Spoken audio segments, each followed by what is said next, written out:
Okay, I finally got to it. Took me some time, had to not get through Octola because that sounds really bad, but I got to be able to play it all the way through and then play some other games, which is really nice. I actually don't know how long this game is supposed to be, or like the extended demo is supposed to be. It doesn't really matter ultimately, but I'm of the opinion that it's kind of like shortish, so I might be able to do this all in one sitting. Regardless, I'll have to break it up into smaller parts because I'm not having another Karamu situation. It's just not happening. Um, I'm going to turn down the music slightly because I worry that it'll just be louder than what I'm saying, which, if it's the music or listening to me, ultimately the music's probably better, but no, it's fine. I really like the UI. I always like the UI is the first impression you get, so it's just like, ooh. I didn't really read the game page or anything. I am like mildly aware of what the story's about and like I've seen the characters, but my knowledge is very like minimal and I kind of like going in sort of blind. So hopefully this will be a fun experience. So let's start. Oh, the splash screen. Cute. What's your name? I don't like playing as myself, so we're gonna go as Lady, which is like this MC character that I always put in everything. Like when in doubt, Lady is the protagonist of every game I've ever played where I have to roleplay somewhat, so. My heart was racing. I tried to center my focus on my surroundings. Wait 1 second. Getting the music. I've been tracking for quite a while, following the marks and signs left by the other rangers. We were getting close. This chase had been going on for a few hours now. Before I lost my sharp wit, I found a clearing in the trees to reassess the situation. There was a slow-moving river before me. Beside the sound of water sloshing against the rocks and the gentle breeze, the forest ahead was silent and still. I remember when I was a new recruit to the Rangers. My first time as a solo tracker was awful and scary. Being alone in the woods used to be my worst nightmare, but now it was my bread and butter, the main reason I got up and went through the day. Nothing was better than getting to exercise both my mind and my body by running through the forest. A subtle change in the air pulled me back to reality, and away from losing myself to nostalgic thoughts. that that shrill cry just reminded me of the eagle that they spam. It's like, my pronouns are USA, and if you're not familiar with what that is, then I'm sorry for making you aware of it. An average person would just assume it was a hawk diving for prey, or assume it's an eagle if you're me, for prey out in the forest, but I knew better. My leader used several animal noises to help us navigate through scouting missions in the woods. Artie's hawk call meant they were heading southwest. His plan of scouting ahead and keeping watch worked. They fell right into our trap in line of sight. I spun on my heel and darted in the correct direction, a determined grin plastered across my face. My favorite part of my job was always the chase. Well, it's good for a dating sim, because we gonna be chasing. As I ran through the forest, I knew that to the untrained eye, the woods looked almost identical, but I could sense that I was heading in the right direction. Rarely was the man known as the kingdom's prince and the Royal Rangers captain wrong. The sound of twigs and branches snapping under my boots filled the air as I bolted forward. Though I was nimble on my feet, Artie had chastised me in the past for being loud and reckless once I locked on to my target's trail. A flash from the treetops ahead caught my eye. I watched for a few more brief seconds as I flew across the soft earth.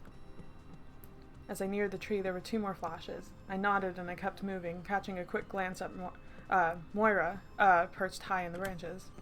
Babe! Moira always appeared disinterested on missions, as if they were child's play, which, for someone as intelligent as her, they probably were. She was verifying our targets were ahead. She was never one to fight hand-to-hand, so spy work and stealth fit her style more. The battle was always left for one of the other rangers, like me. My breath grew tight in my throat as I pushed on, ignoring the building burn in my calves. Deep footprints were spread into the mud as I continued. They looked fresh. The wet soil was still sliding back down into place. Judging by the number of prints, I might have to call for backup. I nearly skidded to a stop as I burst through the bush and into the clearing. My attention to the footprints faltered. These backgrounds are gorgeous, by the way. I was expecting to be greeted by a group ready to fight, but instead it was an utterly empty field. All that was there was the other part of the river I ran into earlier. Something felt off. Complete silence fell over me like a suffocating blanket. Artie and Moira were always on point with I hope it's Moira and not, like, something else. I think that's right. Point with directions. There's no way they were wrong. Did I somehow get lost? I clenched my jaw, anger at myself, already building up. There's no room for mistakes as a ranger, and I can't afford to make one now. A sickening feeling hit my gut when I heard a twig snap to my left. I flipped around and stumbled backward before regaining my footing in the slippery grass. I had stupidly let my guard down, and as a ranger, you never let your guard down, especially when tracking. I got too caught up in my self-pity. A group of elves slid down from the treetops. One walked toward me from behind a large oak tree. Hey, babe. Not me trying to flirt with everybody that pops up. No. This is how you're supposed to do it. Her steps were almost silent except for the crisp snaps of twigs. It was like each movement was a threat towards me. Hunter becoming the hunted, Oh, I forgot there was voice acting. Not disappointed, though. Great voice. The large elf woman taunted me. She flipped her dagger in her hand as she began to circle me like a shark. You know why I'm here. This was my plan all along. Yeah, we're not doing that. Come on, let's just take the L. Only one of us is walking out of here. Just threaten her. You know why I'm here. I mean, I don't, but you do. You know why I'm here, so why don't you put down your weapon and let's talk? I don't believe I will, girlie. A puny little thing like you is not much of a threat to a band of highly trained elves. Did you call me skinny? That's so nice. I scanned my opponents, assessing the situation. I needed a plan to either fight or make a quick exit. Aside from the woman in front of me, who appeared to be a leader of the band of elves, there were 3 men and another woman who looked like a seasoned fighter's spider age. And silhouette men. This one should be fun, Lindra. She's shaking in her boots. One of the other elves standing by the tree line quietly mocked me to his leader. I took a deep breath and planted my feet firmly on the ground, focusing my mind on the present moment. I've been in tight spots alone before, and I could figure this out. I'm glad you have confidence. As I scanned my opponents again, I locked eyes with a male elf who appeared to be around my age, maybe a little older. He had a smirk on his face, but there was a hint of curiosity in his eyes.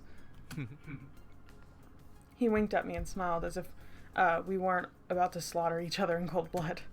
Enemies never act like that. That was a bit amusing. He is irritating. Okay, this is my initial instinct, but let's try to stay neutral. That was a bit amusing, whatever. Go crazy. It stopped me in my tracks. That was not something that happened too often. I snickered to myself, amused by the strange man's antics. We held eye contact for a beat. Wow. For a beat longer, and I shot back a wink of my own. Too bad one of us would probably be dead in a matter of a few minutes. R.I.P.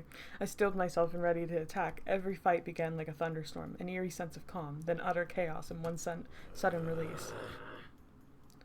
Alright, relax. Right before the explosion of the fight began, a familiar grunt sounded from behind the asshole who was ridiculing me early as he was pushed to the ground. Glad you waited for me to start this party. Hi? Oh my gosh, that sounded really violent. The blunt side of the axe cracked across the skull of the Okay, we are not playing games. We are not mincing words here. That familiar voice and axe was a huge relief. I'd recognize both anywhere. Nice to see you, Claudine. Babe. The elf went limp on the ground, laying at my childhood best friend's feet. He easily stepped over him and began swinging at the other elves, who had sprung into action as soon as their friend slumped into the grass. Claude made sure to leave a clearing for me to make my way over to him. His large stature was always helpful in the battlefield. I slid past several blows and pressed my back to Claudin. Damn, battle couple, love that. My dagger was already in my hand. I guess it's every couple in this then. Slashing and slicing our attackers as he swung his axe, pummeling our enemies.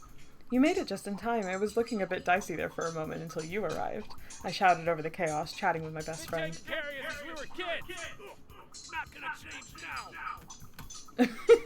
I like that he still is conversational, even while fighting. He spoke between blows. As we fended off the elves, I noticed the winking male from earlier slip away. I elbowed Claude inside to pull his attention to me. We've got a runner. Go, I've got this.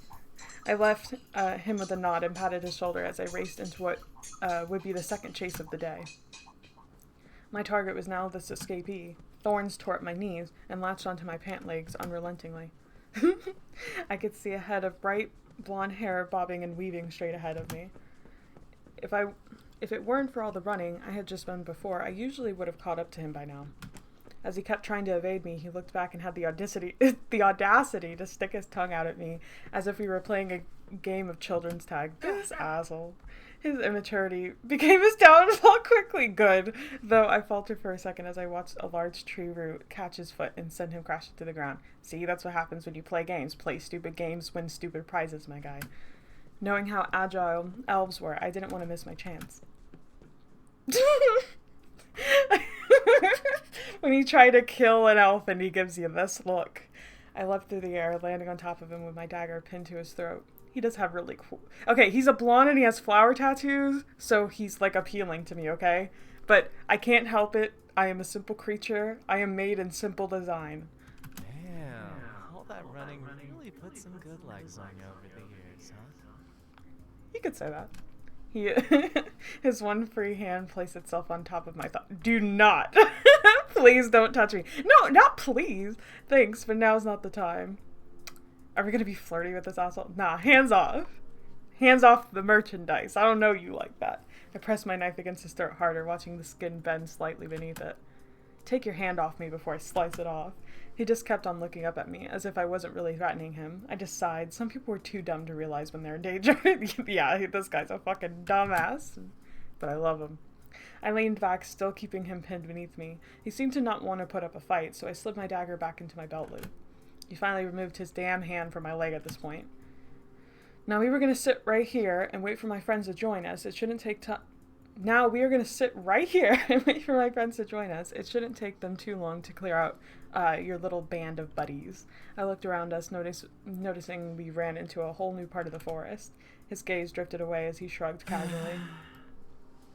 Never cared much for them anyway. Lindra was a bitch of a control freak. His dismissive tone about the other elves only made me more suspicious of him. I reached into my carrying pouch on my hip and pulled out a length of rope. Oh, I like where this is going. I'm gonna get off of you and tie you up. Don't even think about running. Ooh, kinky. Yeah, me. Okay, I like him because he's me. His flirtatious confidence once again got under my skin and irritated me so much, but at the same time, I had never met another elf that responded in such a casual and witty way. Truth be told, most of the time we didn't take elves hostage, and by order of the king, we would kill them on sight. Damn.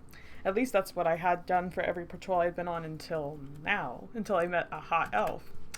My hands began to sweat in my gloves. Today has been more exhausting than usual. I had no idea how to respond to his little quips. There was serious business I needed to conduct instead of flirting with my prisoner. We really haven't done that much flirting, honestly. He looked a bit crestfallen that I didn't entertain his flirtations. Damn. Crying. Voices and footsteps increased in volume from the forest as my fellow rangers came up behind us. Babes everywhere. Artie greeted me with a nod. Claudine just smiled before grimacing at the elf sitting across from me. Luckily, the flirtatious man cooperated as I bound his wrists together. Well, hello there. The elf greeted my friends before I got a chance to brief them on the situation. You shush. Hey guys, shut it. You shush. I pressed my fingers... Oh, okay. My finger to his lips, he glanced between my hand and my face. I gave his cheek a condescending pat. Got him. And looked back to my friends. Hey there, team. Moira, she's so cute. I smirked as they approached and surveyed the situation before them. Claudine squatted next to me and peered at the elven man. Ugly thing, aren't you, big boy? You watch your fucking mouth! The elf taunted him. Claudine rolled his eyes. I knew the flirtatious nickname bothered him more than the insult. I sighed and patted Claudine's shoulder empathetically. The elf just smiled at us, knowing he was getting under at least Claudine's skin. Yeah, I agree. He growled in annoyance, glancing between me and our captive. Well, Artie, what do you want to do with him? I know your dear old dad wanted us to capture at least one of them. Artie cringed at the mention of his father. Even though he was our crown prince, he hated being seen as anything more than our leader in the field. We take him back to camp. Moira's got the information we need to interrogate this guy. Let's torture him. I nodded and stood, grabbing the elf by one of his arms. Claudine immediately gripped his other arm to make sure he really couldn't escape from us. Artie began barking off commands to the other rangers who met up with us as we walked Artie, walked I back. think I might be able to fashion a good gag out of some leaves and vines. Okay, you just have that on site, Claudine? I'm learning something about you. Oh, my head's starting to hurt from all your jabbering. At least the elf doesn't shout non-stop. Damn. The captive giggled to himself. He was clearly pleased there was no gag around, and Claudine didn't really care to fashion one for a prisoner. Claudine smiled, challenging Artie to argue with him. Claudine was easily irritated, especially by Artie. Nobody knew or understood why they had such a strong feud. Because they both want to be the big boys in town, or they have a crush on you. It's one or the other, or both. Considering I was best friends with Claudine and very fond of Artie, I was usually the one who had to shut things down before they became too heated. Could be those big horns weighing you down, Claudine. He has such a good voice. Artie responded in short, clipped words. The air began to grow in its usual tenseness, and it had whenever the two men were around each other for too long. Both of you are done and talk too much. Shut up. She's so real for that. Moira silenced them both as she read a detailed map and walked behind the rest of us. I glanced back at her, thankful she was the one to get them to stop this time. Smile at Moira, wink at Moira, stop pissing Moira off. Stop doing it. Next one to piss Moira off gets thrown into the nearest river. All the men shuddered around me, even the captive, as they should. I knew Moira was amused without even looking at her, but the cackle of female laughter behind me only confirmed my assumption. She thinks we're funny. We moved through the forest with no issues. I'm thriving right now. I'm having such a good time. Our prisoner was more than willing to work with us and behave. That was a relief. I was exhausted after the events of today, and dealing with a horny elf wasn't my favorite thing to do. I don't know, I'm having fun. Lady, can you come here for a moment? I believe Claudine can handle one elf by himself. Okay. Claudine growled deeply in his throat, irritated that Artie was pulling me for a chat. I gave him a sympathetic smile and jogged up to Artie at the front of our group. What's up? Considering you captured him alone, he tilted his head towards the prisoner. I just wanted a quick one-on-one with you before we arrived back at camp. Sure, makes sense. His reaction was always the same when I cooperated with him, as if he didn't believe I'd do what he asked, but appreciative nonetheless. Perhaps it was because Claudine always butted heads with him over every other command and decision, so he sometimes expected the same from me. Although he and my lifelong best friend didn't get along, Artie was always kind, caring, and respectful of everyone. The rest of the elves ended up in the ground thanks to your big brute. He rolled his eyes, looking quickly to Claudine. Yeah. They had me surrounded and he swooped in at the last minute. Really saved my hide. So I've heard. He sounded unconvinced. This one we got, though. The blonde male. Bit suspicious he was the only one to run off. What do you think? He was probably scared. Doubt. I'm not worried about it. At least he's Who cares? He's a coward. I'm not worried about it. At least he's hot. It may be strange, but I wasn't worried about it when I was chasing a hot elf through the woods. This is what I came here to do. I'd prefer it if you focus more on his motives and not his appearance. Look, Artie, I have eyes, alright? You can't expect me to not look. I grinned and elbowed him playfully. His serious demeanor broke for a second, showing off his dazzling smile. It felt nice to joke around a bit. No matter the circumstances, we need to keep a close eye on him. Something about him just doesn't sit right with me. He did say he didn't really care about his cohorts. Cohorts? Yeah. This new piece of information clearly piqued Artie's interest. Oh, really? A beat of silence passed as he thought to himself. We need to be even more cautious. What man abandons his team like that so willingly? He probably has his own agenda. What that is, though, I'm not sure. Whatever it is he's going to tell us, we'll get it out of him. He may have his reasons. I think there's more to the story than we know. Let's not speculate. I think there's more to the story. Usually I'd say he's just a man with no honor, but I think it's more than that. Not everyone follows such a strong moral compass like you, Art.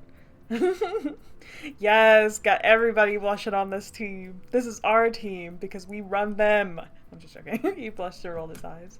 Honor or not, we have to dig deeper. I'm sure you're happy to assist in getting to know our prisoner.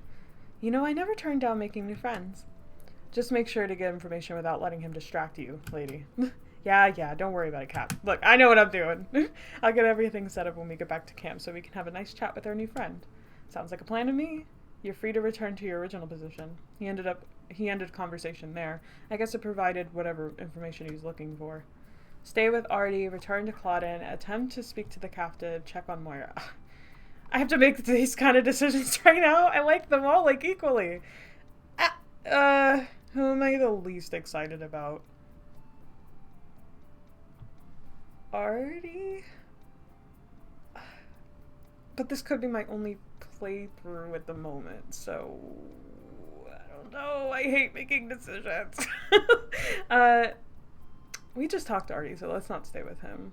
Let's talk to you. I mean, he's so, like, ingrained in the story.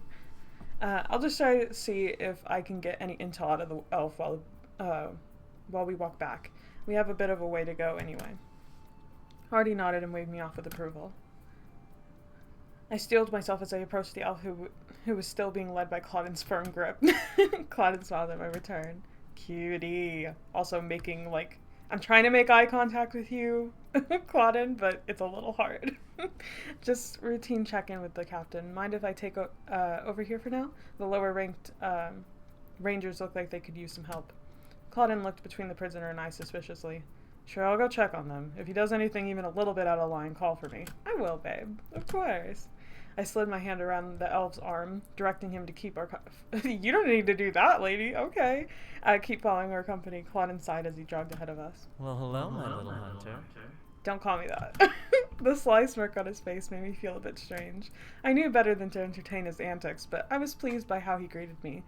Something about this elf was so entertaining and exciting. Hello, my little captive. Now we're playing into it. We are going to have a little talk. I'm sure you won't mind if we spend some one-on-one time together. He gave me a serious glance and pursed his lips. I heard you and your little prince speaking. You just couldn't wait to talk to me until later, right? So excited to hang out with the handsome elf. Stop. You're my prisoner. I rolled my eyes, letting him get the rest of his ridiculous antics out. I don't blame you. The rest of this lot look worse for wear. That girl and the prince are the only ones I take a tumble in bed with. Bye, King. Love him. I jerked him hard. Okay, relax. Causing him to trip lightly. His feet stumbled beneath him and his face flushed briefly. Oh my god, what a dork. Those are my friends. Nobody will be tumbling in bed with anyone. Also my love interest. For me, not you. With anyone, especially with the likes of you. Absolutely never. Don't speak in such absolutes, my little hunter. You never know what could happen. He leaned his face closer to mine. That's ridiculous. Teasing, smirk, still pulling at his lips. What grilling questions do you have for me that just couldn't wait until later? I don't know. I didn't think I'd get this far.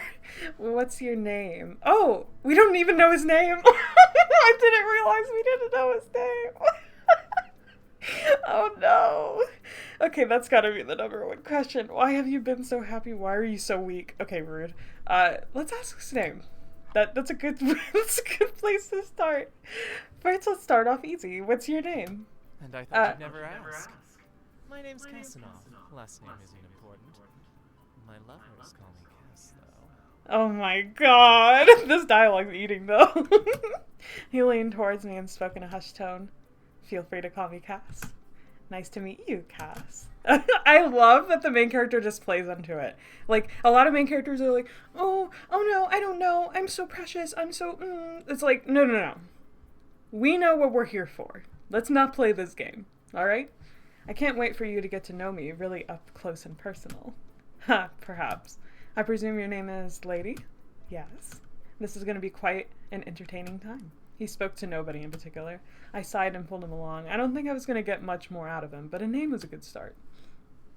We spent hours trekking through the forest. A foreboding silence fell over us as we walked the last mile back to the campsite. It was like the calm before a storm.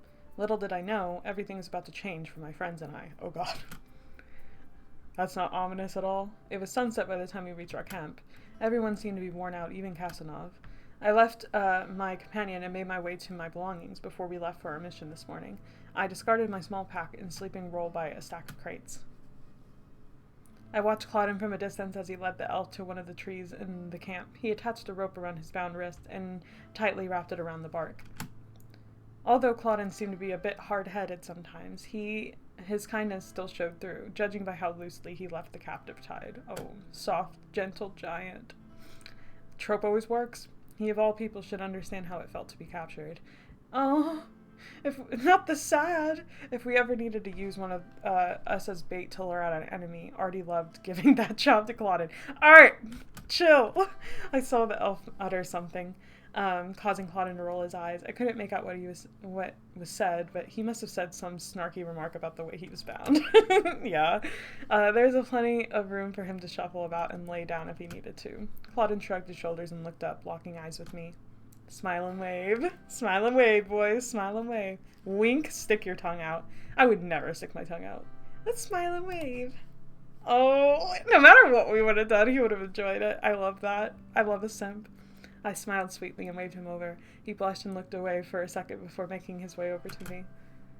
Come on, lady. I'm sure the little prince is looking for us. You could stand to be nicer to him, Claude. He is our captain. Yeah, whatever. He held his arm out towards me. I happily looped mine through his, a habit we've had since we were kids. Quickly, we made our way to the center of the camp. That's so cute. Just the two we were waiting for. I scanned the group of rangers around the campfire. Night had fully fallen. The light of the flames gently glowed on the cheeks of the young rangers. I know this is a weird place to just, like, save, but I'm going to real fast and stop the recording and pick it right back up.